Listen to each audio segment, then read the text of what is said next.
South ఇండియాలోని అతి తక్కువ ధరలకి రత్నాలను అందించే ఏకైక సంస్థ 6JVR. నమస్తే, నేను Keshav. Welcome to Suman TV.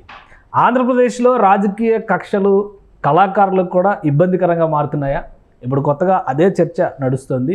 ప్రధానంగా మంగ్లీ ఫోక్ సింగర్గా తెలుగు రాష్ట్రాల్లో పాపులర్ అయినటువంటి పర్సనాలిటీ, కానీ రాజకీయ కక్షతో తనకు అవకాశాలే లేకుండా పోతున్నాయనేటువంటి ఆవేదన వ్యక్తం చేస్తూ ఒక లేఖ రిలీజ్ చేయడం సోషల్ మీడియాలో ఇప్పుడు వైరల్గా మారింది. నిజంగా అలాంటి పరిస్థితులు ఉన్నాయా లేవా, లేదా మంగ్లీ అనుసరించినటువంటి కొన్ని పద్ధతులు తనకే శాపంగా మారాయా? విశ్లేషించేటువంటి ప్రయత్నం చేద్దాం. మనతో పాటు కిరణ్ కల్పాల గారు, తెలుగుదేశం పార్టీ నాయకులు ఉన్నారు. కిరణ్ గారు నమస్కారం. నమస్తే అండి. ఈ రాజకీయ కక్ష సాధింపులు కళాకారులకి కూడా అంటుకున్నాయి. కొంతమంది ఆవేదన వ్యక్తం చేస్తున్నారు. రామ్ గోపాల్ వర్మ, పోసాల కృష్ణమురళి, శ్రీరెడ్డి, ఇప్పుడు ఆ జాబితాలో మంగ్లీ కూడా జాయిన్ అయింది. ఆమెని వేధిస్తున్నారు అని.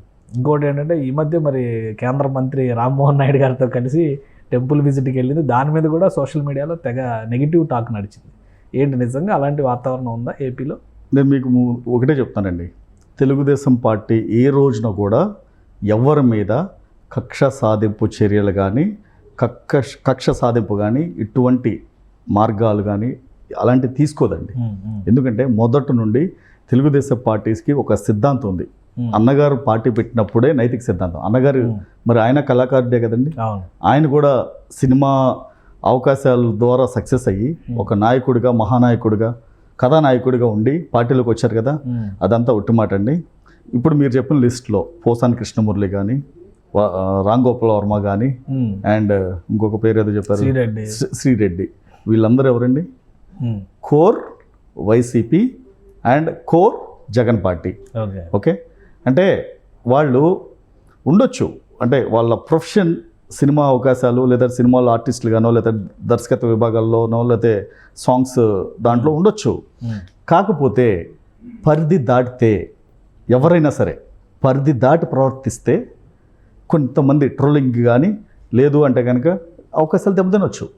ఎందుకంటే ఇప్పుడు రామ్ గోపాల్ వర్మ ఉన్నాడు, పరిధి దాటి, అంటే నీకు జగన్మోహన్ రెడ్డి మీద డైరెక్ట్గా మమకారమో లేకపోతే ఇష్టమో ఏదైనా ఉండొచ్చు. అంతేగాని చంద్రబాబు నాయుడు గారిని ఏ విధంగా ఆయన మీద నెగిటివ్ ఇమేజ్ ప్రచారం చేస్తూ నెగిటివ్ ఇమేజ్తో సినిమాలు తీశాడండి. ప్రజలు చూశారు. అంటే ఇష్టం వేరు, అభిమానం వేరు, అలానే ఏదైతే ప్రొఫెషన్, వృత్తి ధర్మం వేరండి. ఇవన్నీ పక్కన పెట్టి రామ్ గోపాల్ వర్మ చేసింది ఏంటండి? అరాచకం. కడప రాజ్యంలో కమ్మరెడ్లు ఏదో సంథింగ్ అలాంటి సినిమాలే తీశాడు.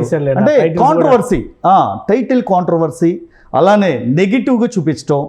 అలా జగన్మోహన్ రెడ్డి మీదో లేకపోతే ఇంకొకరి మీదో సినిమా తీయాలంటే మాకు లేవు అవకాశాలు. అంటే వాళ్ళు ఓకే, మీరు అన్నట్టుగా ఎక్స్ట్రీమ్గా వెళ్ళి ఉండొచ్చు. అయితే మంగ్లీ రాసిన లెటర్ మనం పర్టికులర్గా చూస్తే, ఆమె ఓపెన్ లెటర్ టు పబ్లిక్ అని చెప్పని ఒక లెటర్ రిలీజ్ చేశారు. అందులో మెన్షన్ చేశారు, అదే రథసప్తమి వేడుకలకి వాళ్ళ టీంని ఏదో ఇన్వైట్ చేశారు. మరి ఎవరు తెలిసి చేశారో తెలియక చేశారో ఏం జరిగిందో తెలియదు. మొత్తానికి రామ్మోహన్ నాయుడు గారు, ఆయన రామ్మోహన్ నాయుడు గారి దగ్గర నుండి ఆవిడని తీసుకెళ్ళడం, సాధారణంగా ఆహ్వానించడం వెళ్ళారు. తర్వాత అక్కడ షో కూడా గ్రాండ్ హిట్ అయింది. సో ఇవన్నీ రాశారు ఆమె. ఈ ఆధ్యాత్మిక వేడుకల్లో, అరసమిల్లి రథసప్తమి వేడుకల్లో లైవ్ కాన్సర్ట్కి నన్ను ఆహ్వానించినందుకు అదృష్టంగా భావిస్తున్నాను. మ్యూజికల్ ఈవెంట్ అంత పెద్ద సక్సెస్ అయిందో అందరికీ తెలుసు. శ్రీకాకుళం ప్రజలు నాపై చూపిన అభిమానం ఈ జన్మలో మరవలేనిది. కేంద్ర మంత్రి రామ్మోహన్ నాయుడు గారు, స్థానిక ఎమ్మెల్యే గొండు శంకర్ గారు ముఖ్య అతిథులుగా లక్షలాది మంది ముందు నన్ను సత్కరించి నా టీంని నన్ను అభినందించారు. దీనికి రుణపడి ఉంటాను. ఇవన్నీ చెప్పి 2019 ఎన్నికల ముందు కాంగ్రెస్, వైఎస్ఆర్సీపీకి చెందిన కొందరు లీడర్లు సంప్రదిస్తే వాళ్ళ పాటలు పాడాను. ఆ తర్వాత 2 నియోజకవర్గాల్లో క్యాంపెయిన్ కూడా చేశాను. అక్కడి స్థానిక నేతలు వ్యక్తిగతంగా తెలిసిన కారణంగానే ఆ ప్రచారంలో పాల్గొన్నాను. సో వాటిని అడ్డం పెట్టుకొని ఇప్పుడు దారుణంగా ట్రోల్ చేస్తాను. ఇప్పుడు నేను ఒకటి చెప్తానండి, చిన్న ఎగ్జాంపుల్. మొన్న అల్లు అర్జున్ గారు, ఓకే, ఆయన ఏ పార్టీకి సంబంధించిన వ్యక్తి కాదు అని ఆయన ప్రకటించుకున్నాడు. ప్రకటించుకొని ఒక ఎమ్మెల్యే క్యాండిడేట్కి మాత్రం నా పర్సనల్ రిలేషన్ ఉంది కాబట్టి ఎక్కడ చంద్రబాబు నాయుడు గారిని కానీ తెలుగుదేశం పార్టీని కానీ విమర్శించలేదండి. విమర్శించకుండా హుందాగా ఆయన ఏం చేస్తాడంటే, ఫలానా వ్యక్తికి ఓటేయండి అని మాత్రమే అన్నాడు. వైసీపీకి ఓటేయమని చెప్పలా. ఫలానా వ్యక్తి, ఆ వ్యక్తి belongs to YCP, Jaganmohan Reddy. అయినా సరే పద్ధతిగా ప్రచారం చేశాడు. ఓకే, నెక్స్ట్ మహేష్ బాబు గారు ఉన్నారు. గతంలో ఆయన సొంత బావ గల్లా జయదేవ్ గారు టీడీపీకి 2 సార్లు ఎంపీగా పోటీ చేస్తే ప్రచారానికి రావాలని కోరితే కూడా నాకు అభిమానులు అన్ని పార్టీలో ఉన్నారు. బీజేపీలోను, టీడీపీలోను, జనసేనలోను, వైకాపాలోను ఉన్నారు.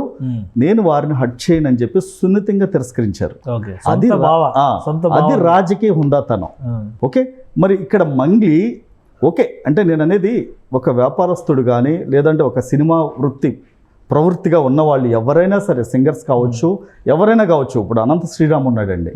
ఇప్పుడు పాటలు రాయమంటే నేను టీడీపీకే రాస్తాను లేదా వైకాపాకే రాస్తాను అంటే ఆటోమేటిక్గా ట్రోల్ చేస్తారు. అంటే మీరు ఏ పార్టీకైనా పనిచేస్తే ఎవరు దానికి అబ్జెక్షన్ లేదండి.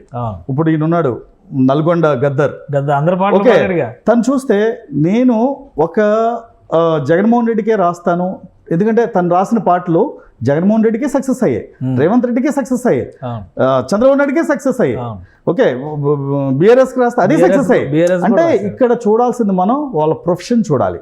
అంతేగాని ఆ రోజున మంగ్లీ నిజంగా చేసింది పొరపాట లేదా నిజంగా కావాలని చేసిందా లేదా దుర్మార్గంగా మాట్లాడిందా అంటే ఆ వీడియోలు చూస్తే అన్న ఫ్యాన్ పట్టుకుని మీరు ఈ ఫ్యాన్ గుర్తుకు ఓటేయండి అన్నా, జగన్ గుర్తుకు ఓటేయండి అన్నా, ఫ్యాన్ మధ్యలో వేళ్ళు పెడితే ఎగిరిపోతే కూలింగ్ వస్తుందని. అంటే నీకు అంటే నేను అనేది ఏంటంటే వీళ్ళందరికీ రాజకీయ అనుభవం లేకపోవటం వలన ఒక్కసారి స్టేజ్ మీదకి వచ్చేసి ప్రాచుర్యం విశేషమైన ప్రాచుర్యం పొంది అంటే వాళ్ళే అతిగా ఆలోచించుకోవటం వలన ఇలాంటి పరిస్థితులు పునరావృతం అవుతున్నాయండి, ఉత్పన్నం అవుతున్నాయి. ఇప్పుడు వాళ్ళు కనుక ఆ రోజే అంటే ప్రచారం చేయొద్దంటలేదు, జగన్మోహన్ రెడ్డికి పాటలు పాడొద్దంటలేదు, రామ్మోహన్ రెడ్డి గారు శ్రీకాకుళం పిలిస్తే వెళ్ళొద్దంటలేదు.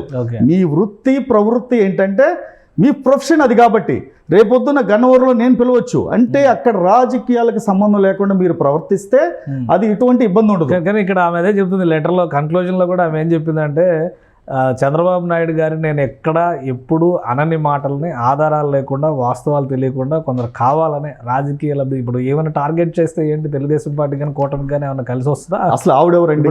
మంగ్లీ ఎవరండి? మంగ్లీ అనుకోకుండా ప్రాచుర్యం పొంది అయితే ఆవిడ దగ్గర టాలెంట్ ఉండొచ్చు, అంత టార్గెట్ చేయాల్సిన అవసరం ఉందా? టార్గెట్ అంటే కేవలం పాటలు పాడిన కారణంగానే టార్గెట్ చేసి, పాటలు పాడినందుకు టార్గెట్ చేయలేదండి. పాటలు పాడినందుకు టార్గెట్ చేయలేదు. జగన్మోహన్ రెడ్డి పార్టీని డైరెక్ట్ గానో ఇండైరెక్ట్ గానో సపోర్ట్ చేసి ప్రచారంలోకి వెళ్ళి తెలుగుదేశం పార్టీ మీద దుమ్మెత్తి పోసింది కాబట్టి టార్గెట్ చేశారు. అంటే ఇప్పుడు శ్రీరెడ్డి ఉందండి, తను ఓకే నువ్వు పేరులో నువ్వు రెడ్డి కాకపోయినా రెడ్డి పెట్టుకున్నావా లేకపోతే జగన్మోహన్ రెడ్డి మీద అభిమానంతో పెట్టుకున్నావు, పెట్టుకో, కాదంటలేదు. ఎవ్వరూ అభిమానాన్ని కాదంటారండి, నీ ఇష్టం, నీ పర్సనల్ వ్యక్తిగతం నీ ఇష్టం. అంతేగాని ఇష్టం వచ్చినట్టు కనుక మాట్లాడితే ఎవరు సహించరు, కార్యకర్తలు కానీ అభిమానులు కానీ ఎవరు సహించరండి. ఎందుకంటే ఇప్పుడు రామ్ చరణ్ గారు ఉన్నారు, రామ్ చరణ్ గారికి పవన్ కళ్యాణ్ గారు అంటే చాలా ఇష్టం, అమితమైన ప్రేమ. అంటే తండ్రి తర్వాత తండ్రి లాంటి వాళ్ళని డైరెక్ట్గానే చెప్పారు. అయినా రామ్ చరణ్ గారు మొన్న బాబాయ్ ఎలక్షన్లో పోటీ చేస్తే 21 నియోజకవర్గాలు జనసేన పోటీ చేస్తే ఆయన ఎందుకు రాలేదండి ప్రచారానికి? ఎందుకంటే వాళ్ళకు ఒక అభిమాన గణం ఉంది. అభిమాన గణం ఒక పార్టీలోనే లేదు. అంటే దీన్ని మనం ఎలా చూడాలంటే ఆ అభిమాన గణాన్ని ఒక పార్టీకి సపోర్ట్ చేసి కొంతమందిని దూరం చేసుకుంటే అది కరెక్ట్ కాదని చెప్పి హుందాగా ప్రవర్తించారండి.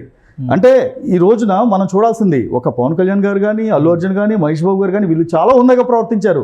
ఇందాక మీరు చెప్పినట్టు రామ్ గోపాల్ వర్మ కానీ శ్రీరెడ్డి కానీ పోసాని కృష్ణమురళి అసలుకి మైక్ ముందుకు వస్తే ఎలా మాట్లాడతాడండి, ఎంత వల్గర్గా మాట్లాడతాడు.